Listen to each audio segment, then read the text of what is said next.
맥을 짚는 KBS 일라디오 경제쇼. 진행의 성기영 아나운서입니다. 네, 4시 17분입니다. 시공 능력 평가 58위인 중견 건설사죠. 신동아 건설이 기업 회생 절차를 신청했습니다. 신동아 건설뿐만이 아니라 지금 그 유동성 위기가 건설업계로 확산되지 않을까 이런 우려되는 상황인데요. 고금리, 또 공사비 상승, 건설 수주 감소, 여기다 부동산 시장 침체 등으로 건설업계 상황이 점점 나빠지고 있습니다. 자, 현재 건설업계 상황이 어떤지 좀 짚어보고요. 이 건설업계 어려움이 우리 부동산 시장과 경제 전반에 어떤 영향을 미칠지에 대해서 오늘 살펴보겠습니다. 한국건설산업연구원의 박철한 연구위원 스튜디오에 모셨습니다. 반갑습니다. 네, 안녕하세요. 안녕하세요.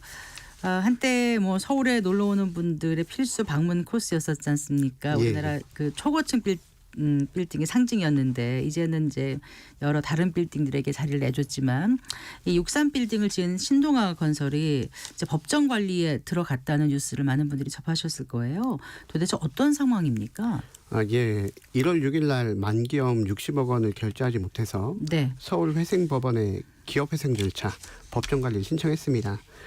법정 관리라는 것은 법원 주도로 기업 회생을 돕는 제도로서 법원이 관리인을 세워서 경영을 맡아서 채무 조정하고 자산을 매각하는 그런 제도입니다. 현재 15일에 서울회생법인 법원이 신문기일을 열어서 사건 관련 당사자들, 채무자들이겠죠.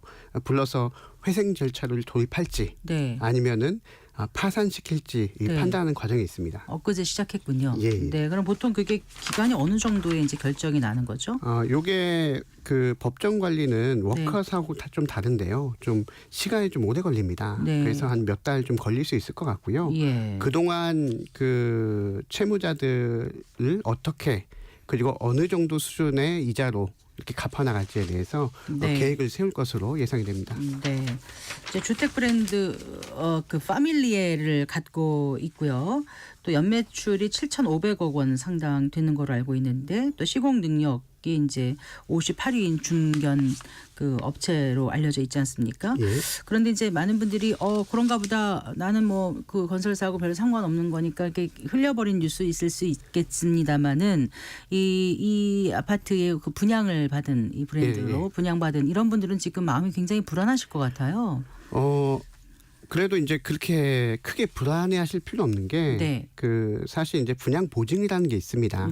허그에서 하고 있는데 그것을 통해서 아무래도 이제 분양하고 그리고 이미 기분양 받은 것들은 공사 완공까지 이렇게 책임을 질 것으로 예상이 됩니다. 네, 그래요. 지금 분양보증 가입주택이 7개 사업장 2,900가구라고 알려져 있는데 그러면은 시간이 좀 걸리더라도 큰 문제는 없다라고 지금 보시는 건가요? 다만 이제 기간이 좀 늘어나서 그 생각보다는 좀 입주하는 시점이 좀 지연되는 효과가 있을 것 같은데요. 영향이 있을 것 같은데 그거는 좀 피해로 좀 볼 수 있겠죠.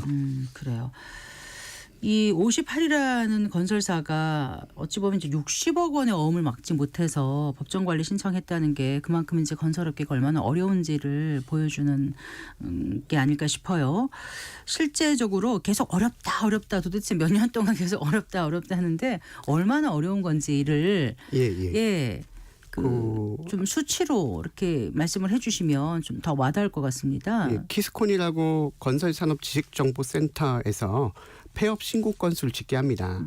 이것을 집계해 보면은 종합건설업체만 보면은 2024년에 641건이 집계가 됐습니다. 이게 폐업한 건설. 2005년 이후 역대 최대 건수고요. 보통상 한 200건 정도는 나오는데 그거보다 한 2배에서 3배 정도 이상 증가한 수치입니다.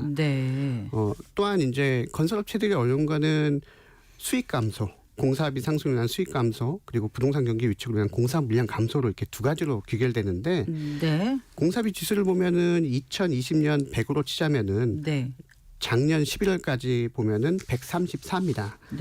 4년 동안 30% 이상 공사비가 증가했다고 보시면 되고요. 그리고 공사 물량 감소는 2023년 건축 착공 면적이 대략 전년 대비 30% 이상 위축이 됐고요. 네. 7,500만 세제곱미터입니다. 이게 어느 정도 수준이냐면은 글로벌 금융위기 당시 2009년 이후 최저치고요. 네.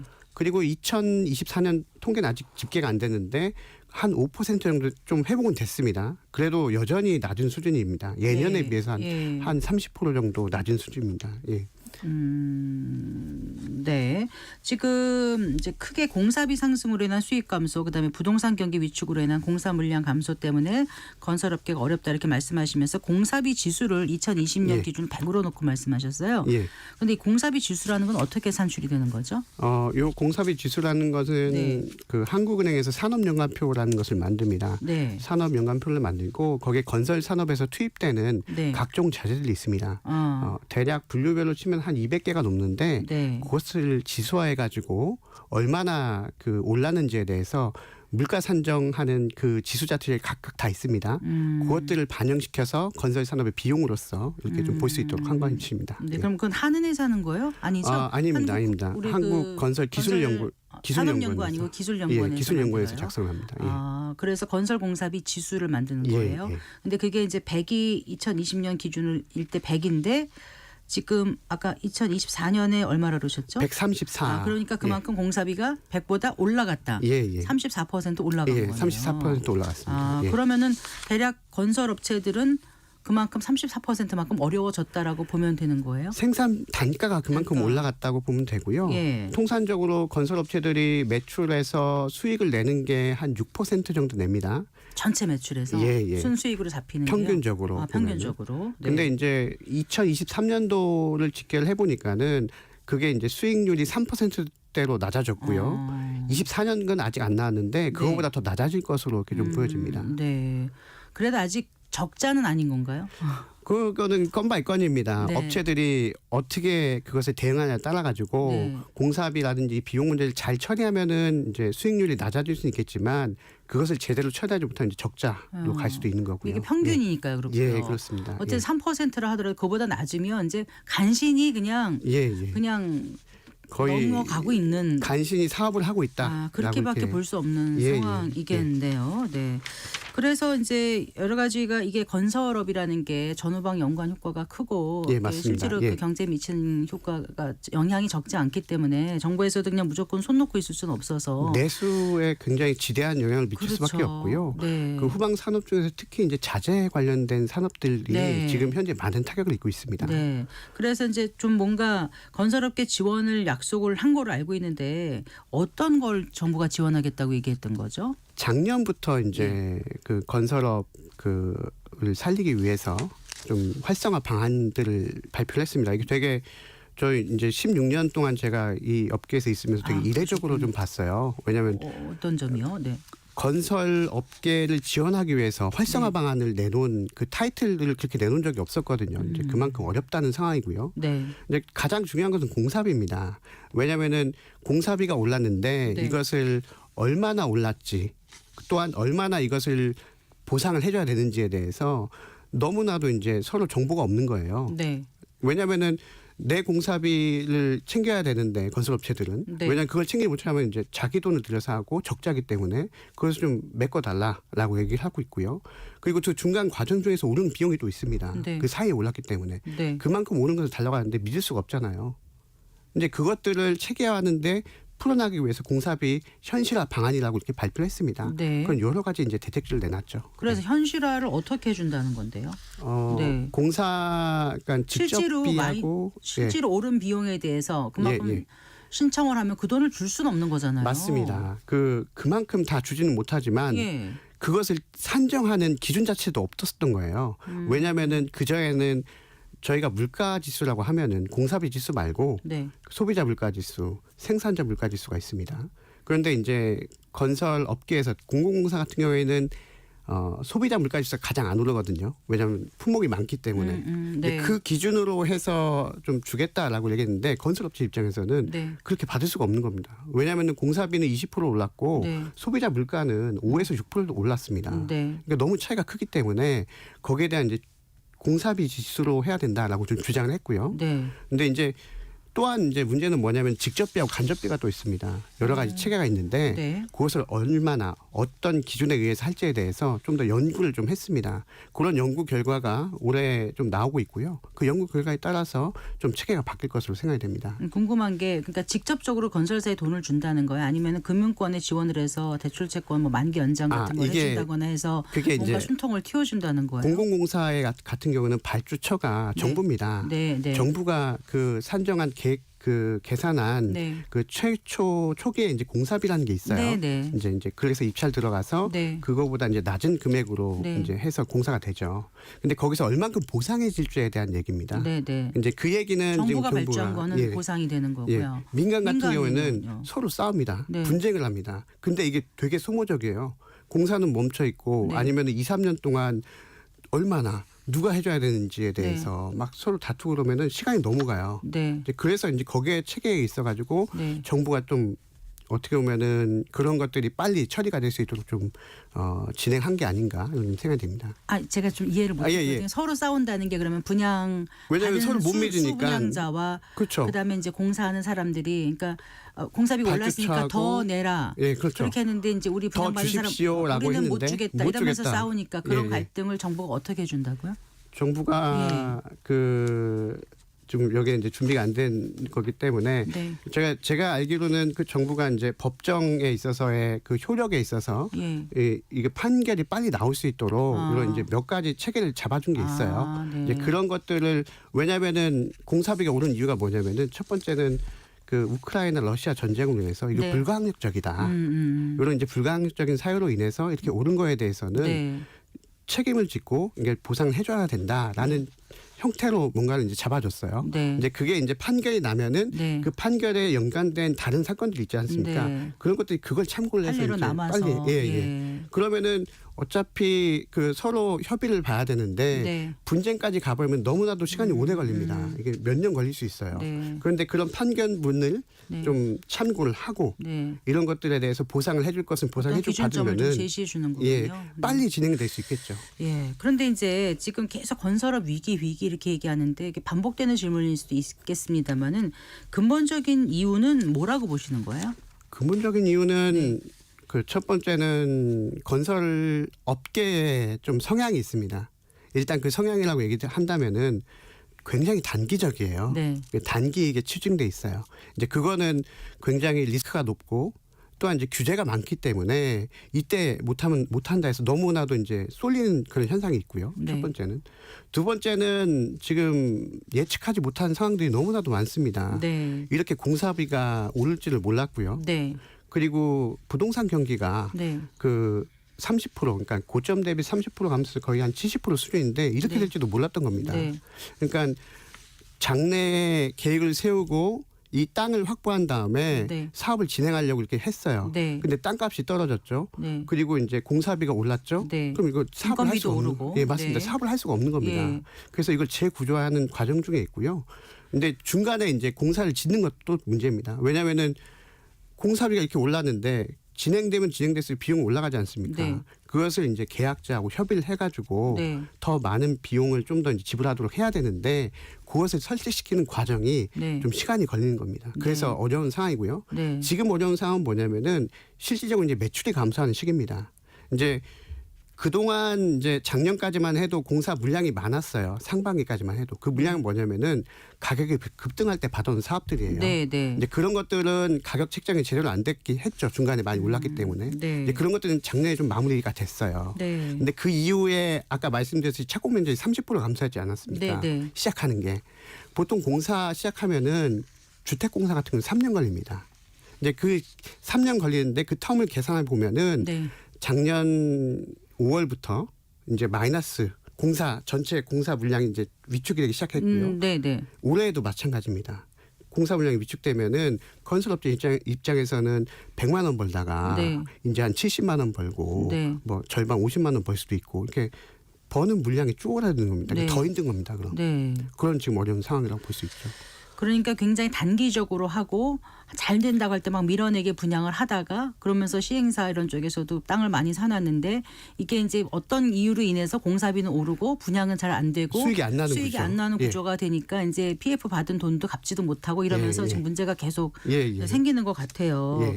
그럼 어떤 대책이 나오면 이게 좀 해결이 될 수 있다고 보세요? 모르겠습니다. 16년 이게 동안 그 업체에 지금 내놓을 계셨다고 수 있는 대책들은 말씀하셔서. 예. 대부분 다 내놨다고 좀 볼 수 있고요. 네. 작년부터 그러니까 이게 작년부터 문제가 아니라 2022년부터 그때 그 레고랜드 사태 때부터 네. 이제 확실히 이제 드러난 사건이고요. 이제 그런 것들을 이제 제가 좀 얘기하고 싶은 것은 굉장히 저희 정부가 민감하게 대응하고 있습니다. 굉장히 잘 대응하고 있어요. 그런 것들의 문제가 한번 터지고 나면은 예전에 글로벌 금융위라든지 네. IMF라든지 이런 걸 겪은 게 있기 때문에 정부 측에서 굉장히 빠르게 대처를 하려고 노력을 했고요. 네. 저희가 이제 중간 과정 가운데 다 이제 참석을 해서 좀 회의도 참석해보고 보니까 굉장히 이제 수준이 높다라는 생각이 듭니다. 그래서 너무 이제 대책이 나왔는데 왜 안 변하냐, 왜 효력이 없냐라고 네. 얘기하는 거는 좀 잘못됐다고 봐요.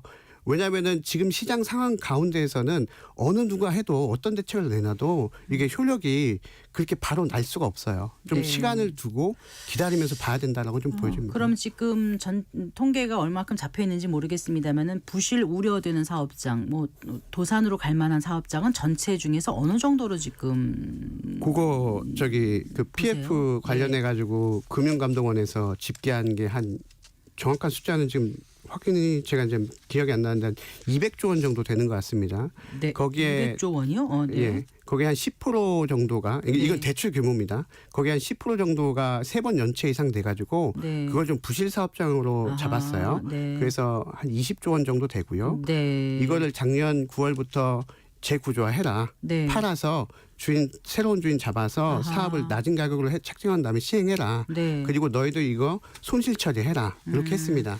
작년 10월까지 뭐 경공매 상각해가지고 4조 5천억 원 정리되고 나머지는 예, 이제 예. 올해 6월까지 한다는 예, 게 예. 그 얘기군요. 예, 그 얘기입니다. 예. 그러면은 PF한 거 다 문제다 이렇게까지 너무 과장해서 불안감을 그거는 가질 필요는 그럴 없는 필요는 건가요? 없습니다. 예. 네. 일부 사업장이고요. 특히 네. 이제 브릿지론이라고 해서 예, 초기에. 예, 초기에 이제 땅을 잡아놓은 그것들이 좀 그 사업장이라고 생각이 됩니다. 예, 근데 예. 너무 그건 시행사가 돈을 너무 조금 넣고 사업할 수 있게 만들어줘서 맞습니다. 그거부터 좀 고쳐야 되지 않을까요? 저희가 지금 사업 구조가 이제 그 개발업자라고 저희는 부릅니다. 디벨로퍼. 예, 디벨로퍼라고 좀 부르는데요. 네. 좀 억울한 게 있다면은 시행사하고 시공사하고 달라요.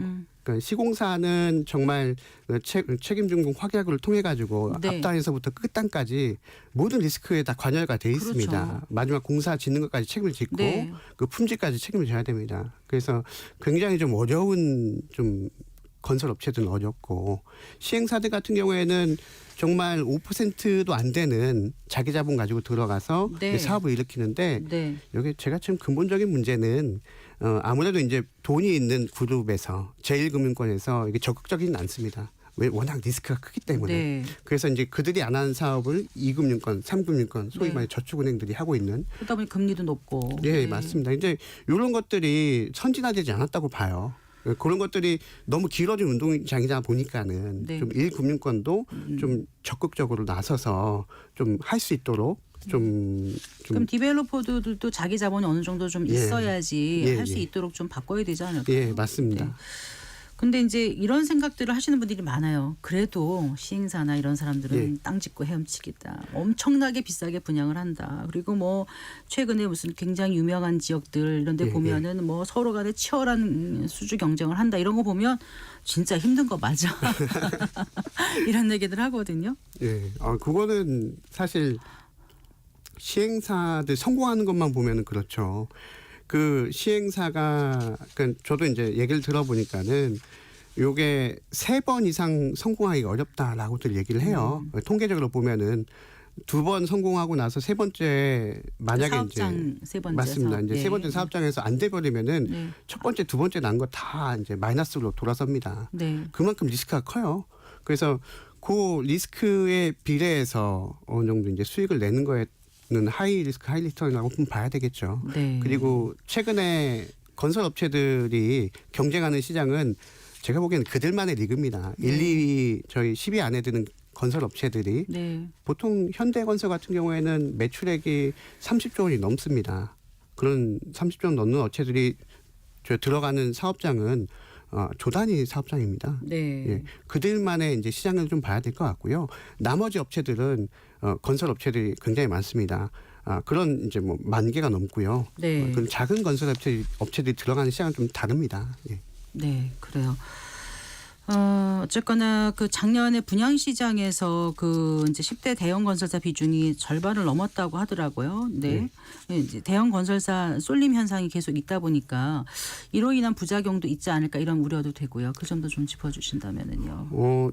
그만큼 시장 환경이 어려워졌다라고 좀 볼 수 있을 것 같아요. 네. 그러니까는 그 전에는 지방의 업체들이 지방에서 정말 퀄리티 좋은 아파트들 이런 것들을 좀 합리적인 가격에 내놓기도 했어요. 그런데 최근에 들어서 이제 지방의 미분양이 쌓이다 보니까는 네. 그들 업체들 많이 어렵거든요. 네. 현재의 신용도를 가지고 사업을 할 수 있는 업체들은 제가 보기엔 대형사들밖에 없다. 이렇게 좀 중소 아니라 지방의 중견 건설사조차도 어렵다 이런 거잖아요. 예. 좀 어려운 상황입니다. 네, 그러니까 이전처럼 다 분양받고 다 성공하고 한때 그랬던 때하고는 이제 완전 달라졌고 완전히 다릅니다. 예. 말씀하신 것처럼 아무리 단기로 들어가도 그 건설 기간만 더 3년이고 그 전 준비 기간 다 합하면은 수년을 쏟아붓는데 국제 경제 변수도 엄청 많고요. 우리나라 같은 경우는 너무 많은 변수가 생기고 그래서 사실 그 기간 동안에 확실성을 갖고 수익을 낸다는 게 너무나 어려운 일일 거란 생각이 들어요. 전에 왜냐면은 이 지금 2020년 그 전후로 해서 겪었던 공사비 상승이라는 경험은 네. 건설 업체들이 이렇게 겪어본 적이 없는 거예요. 네. 무슨 얘기냐면은 단년도에 뭐 공사비 상승은 있을 수 있습니다. 특정 자재 수급 문제 때문에 있을 수 있는데 이게 2년, 3년 걸쳐서 있다 보니까는 네. 좀 건설 업체들도 이걸 해야 되는지 말아야 되는지 네. 그 불확실성이 너무 크다 보니까는 좀 두려워하고 있는 그런 네. 형국. 그러니까 이제 경기 좋을 때 너무 쉽게 하다가 이제 와서 손 버릴 때 우리 국민 세금을 해주면 되느냐 이렇게 뭐 단정 지을 수 없는 부분도 좀 있다는 생각이 들어요. 오늘 말씀 듣다 보니까 어쨌거나 아까 말씀하신 것처럼 이 건설이라는 게 이 부분이 내수에 미치는 영향도 굉장히 크고 그러지 않습니까? 예. 어떻게 그 해법을 찾아가야 될지 끝으로 좀 말씀을 해주신다면요. 저는 이제 건설 업체들 입장에서는 지금 불황기라고 볼 수 있습니다. 작년에 좀 불황이 시작된 시작 지점이었고 지금 상반기에 좀 어려운 상황입니다. 조금 어려운 게 아니라 많이 어렵습니다. 매출이 위축되고 있는 상황이고 네. 고용 또한 위축되고 있습니다. 그래서 여기서는 리스크 관리가 철저할 필요가 있겠고요. 재정이라든지 고정비 지출 나가는 것들에 대해서 꼼꼼히 살펴볼 필요가 있겠습니다. 네. 그리고 좀 정부의 입장에서 보자면은 저는 이제 좀 아쉬웠던 게 뭐냐면은 올해 좀 상황이 안 좋을 것을 좀 알고 있는데 좀 SOC 예산이라든지 이런 것들을 좀 줄였어요. 1조 원 정도 삭감을 했는데 네. 그렇게 삭감할 시점이 아니거든요. 워낙에 그 물량 자체가 위축이 되고 있는 상황이니까 그걸 좀 네. 완화시키려면은 제가 생각하기에는 필요하다면은 가급적이면은 추경 예산이라든지 이런 것들 준비해서 네. 지방 업체들 좀 효력 있는 이제 지방에 영향력 있는 업체들이 좀 지방 경기를 내수를 살릴 수 있는 그런 카드로서 좀 쓸 수 있도록 좀 준비할 필요가 있겠다 이런 좀 생각이 듭니다. 중소건설업체는 어떤 말씀해 주시겠어요? 중소건설업체들 같은 경우에는 버티라고 얘기 드리고 싶습니다. 지금 너무나도 좀 안 좋은 상황인데 네. 앞으로 이제 금리가 인하가 되고 어느 정도 좀 그 부동산 시장이 회복이 된다면은 네. 좀 숨 쉴 수 있는 그런 환경에 좀 올 것입니다. 근데 그게 좀 시간이 걸릴 것 같아요. 네. 예, 그래서 좀 버티라라고 이렇게 좀 얘기 드리고 싶습니다. 네. 알겠습니다. 잘 들었습니다. 고맙습니다. 예, 감사합니다. 건설산업연구원의 박철환 연구위원과 함께했습니다.